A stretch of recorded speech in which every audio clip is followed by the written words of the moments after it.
Okay, Jason, I see myself being happily married by September 2026. Okay, so that's a little over a year from now. Well, about a year and a half, I think. About a year and a half. Okay. Now, my question is, how do you see that with no man in sight right now? There's not a man in sight. I mean, there are girls that are in relationships. There are girls that are living with men, and they don't even see themselves married by that time. How do you, coming from your position right now as a single woman, gainfully employed, busy, how do you see this happening? Well, I obviously have to cut into things that I'm doing and cut them out and make room. Okay, so in other words, you're going to do what? I am going to change my life day to day. And how do you intend to do that? By eliminating the things that I'm doing that keep me busy and perpetuating a plan. All right. Okay. It would have been nice to say, or it would have been nice to hear you say, I've got you as a mentor. I do have you. And this better work. I do have you. If I did not have you in my corner, I would not feel confident in saying that I intend to be happily married by September 2026. Okay. All right. Well, I have a sentence I'd like to share with you. Okay. Are you ready? Please. Because even though you may have that goal of being married by September 2026, can I tell you what my goal is for right now, this moment in February 2025? Okay.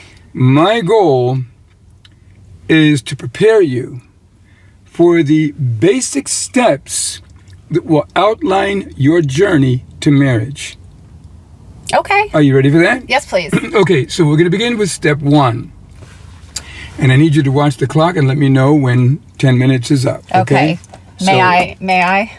Are you going to look there or are you going to look there? My apologies. Should I set a timer or just, feel it out? Yeah, just feel it over here. Okay. Okay, we'll go that way. All right. Okay, thank you. Let's see if I can, see how much of this I can cover in 10 minutes. Okay.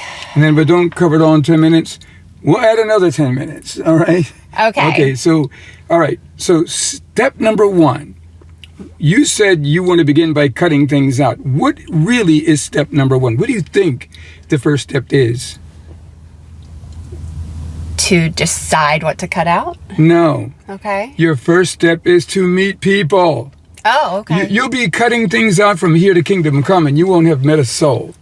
So, number 1, first and foremost, and this is what coaches and mentors don't want to tell people. They want to drag this thing out. They want to tell people, oh, you have to first find out, about yourself. You have to do self-discovery.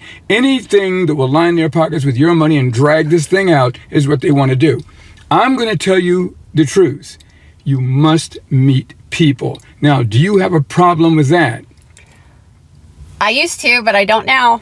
Oh, okay.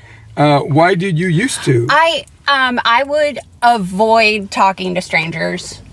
No, we're not talking about strangers. We're talking about meeting people. Meeting people and talking to strangers are two different things. Okay. Talking to strangers may be a component of meeting people, but we're talking about meeting people.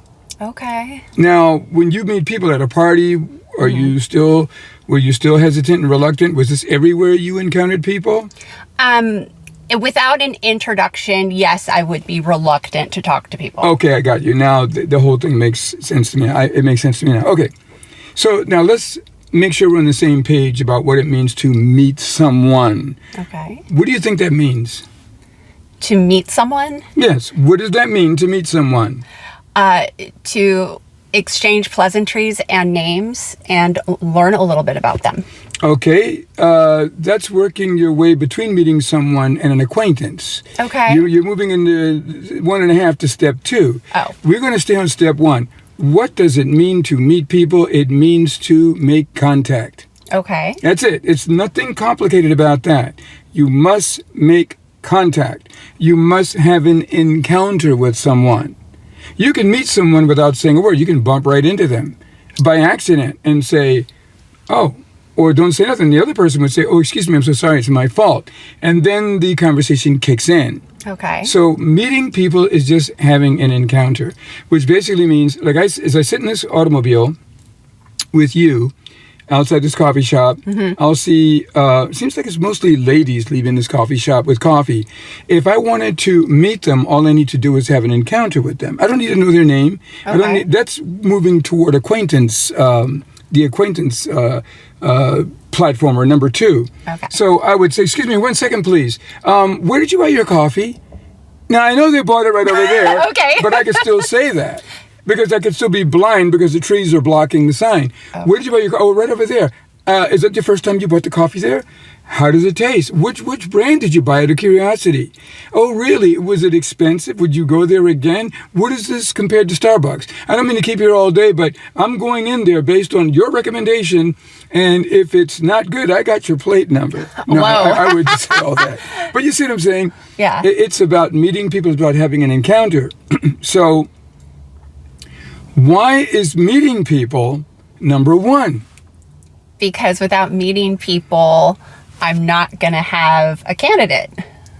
Okay, now you're giving me logic, which is important because we usually approach these things logically. Oh, okay. Okay, like when you start the game of Monopoly, what mark are you on? What little block are you on? Go. It's called Go, right? It's called Go. Okay. That's where you begin the game. Okay. Now, what determines whether you win the game? Who wins the game? How is the game won? When everybody else is bankrupt? That's one way of looking at it. When everybody else is bankrupt and you're the last one standing. Or you could win by attrition. People are just tired. They don't want to play anymore. Are we trying to win by attrition? It doesn't matter how you win. My point is, Sorry. it doesn't matter how you win. Okay. Rambo won by attrition. So all I'm saying, just wear people out. I'm telling you, it's still a strategy. Yes. You see, if you go by the rules, it's all about bankrupting. If you go by the rules, it's all about bankrupting the opponents. But I'm telling you, reality tells you a different story. You can win by attrition. How many games I have won with no money and no property because I just kept going around the board. And people just got tired. I said, man, you just won't give up. I quit. You can have all my hotels. You can have everything. I'm tired. I'm going to bed. And I say, thank you. I clicked everybody's hotels. I won. Game over. Well, a lot of times people would quit the game so that whoever won the game has to put everything away. Oh. And Monopoly is a big, messy game. It is. And you have to put the hundreds where the hundreds go and the 500s where the 500s go and the red hotels where the red hotels go and the deeds back where they go. You got to put them in order. So whoever wins the game is punished by having to put everything back. But that's neither here nor there. The point I'm making is, do you want to win at all costs within reason, without breaking the law and without compromising your moral standards? You definitely want to win this game. Yes. You want to get this great guy, you want to get married and move on to this new chapter in your life where you are no longer single, where you've been single most of your life. And all of your life until you're still single, right? Yeah. I mean, you've been in relationships, I get that. But okay, in the Candyland game, where's the starting point? At start? And what is the goal? To get to the gingerbread house. Yes. Okay. That's the old version, but the newer version, do you remember what that's called? The King Candy Castle. Okay. The cool thing about Candyland versus Monopoly is Monopoly, you're going around a bunch of avenues and railroads and utilities and jail and all this sort of thing. Whereas Candyland, you are journeying through Candyland. Everywhere you go, there's candy and ice cream and molasses and all kinds of cool things. And so it's a wonder game. For what child does not want to go through Candyland?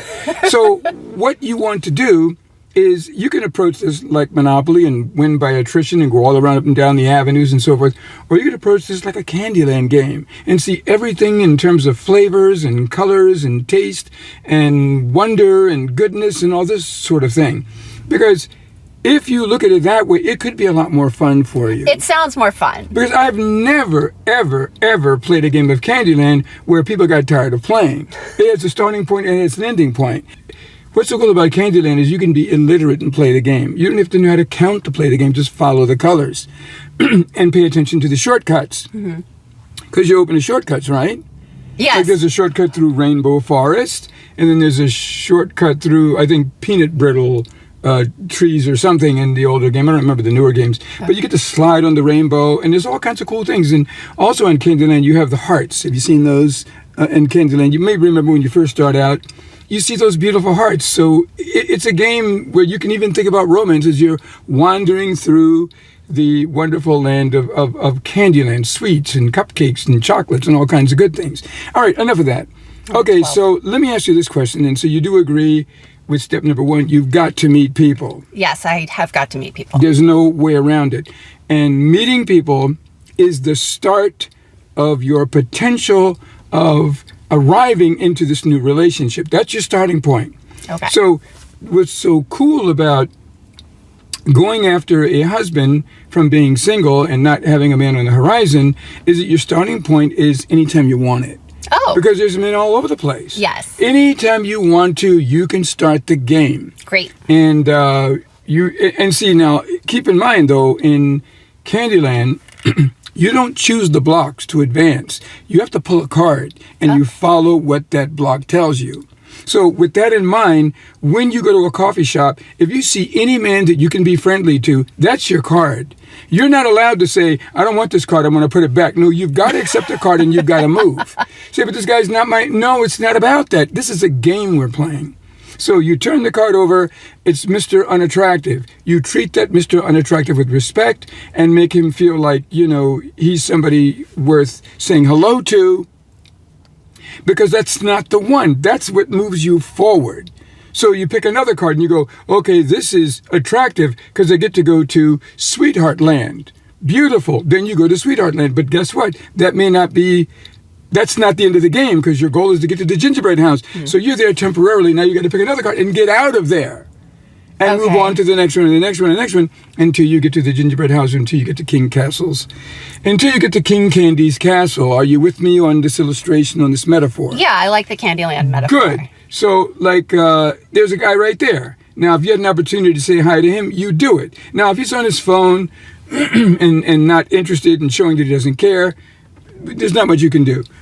But if it is someone that you could say hi to who's looking at you, you can always, that's the card you've got. Okay. Play the cards, play all these cards until you get to the gingerbread house. And this is the mistake that women make. They go, that's not the card I want, they put it back. That's not the card I want, they put it back. Not understanding that all of these cards will get them to the gingerbread house. All of these cards will get them to the King Candy Castle, where your true love awaits. Okay. Okay? So keep that all in mind. Okay, so with that illustration in mind about Candyland, are we in agreement on that vision? Yeah, I like that vision. Then explain it to me to make sure you understand it. Okay, so I start at start. My goal is the gingerbread house. Whatever card I draw is the card I play. Why? Because meeting people is the goal. And the cards advance you forward. The cards advance me Meeting forward. people advances you forward. No one starts the game of Candyland and on the first block they get to the gingerbread house. Right. It doesn't work that way. And a lot of people get that from movies. They get that from Hollywood to destroy you before you even get your foot in the door of a relationship. That's why most people are not happy in their relationships after a couple of years. And they go, how did I even get into this thing? I believe our 10 minutes is up. Yes, it And is. we'll pause here and we'll pick it up in the next 10. Great. Are you ready? Thank you so much. Let's do it. Okay.